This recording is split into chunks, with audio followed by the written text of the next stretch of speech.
BNP chairperson ও সাবেক প্রধানমন্ত্রী বেগম খালেদা জিয়া নিয়মিত স্বাস্থ্য পরীক্ষার জন্য রাজধানীর এভার কেয়ার হাসপাতালে ভর্তি হয়েছেন।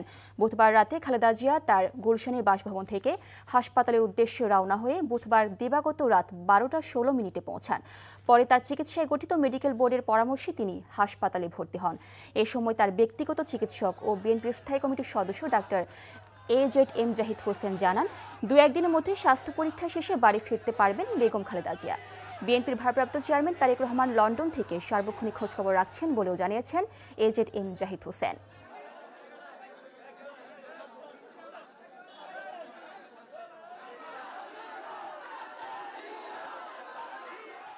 এই মুহূর্তে ওনার অবস্থা স্থিতিশীল আছে। উনি মোটামুটি এখন যে অবস্থায় আছে আমরা আশাবাদী যে হয়তো মেডিকেল বোর্ড আগামী 1-2 দিনের মধ্যেই হয়তো ওনাকে আবার বাড়ি যাওয়ার অনুমতি দেওয়ার সম্ভাবনা রয়েছে।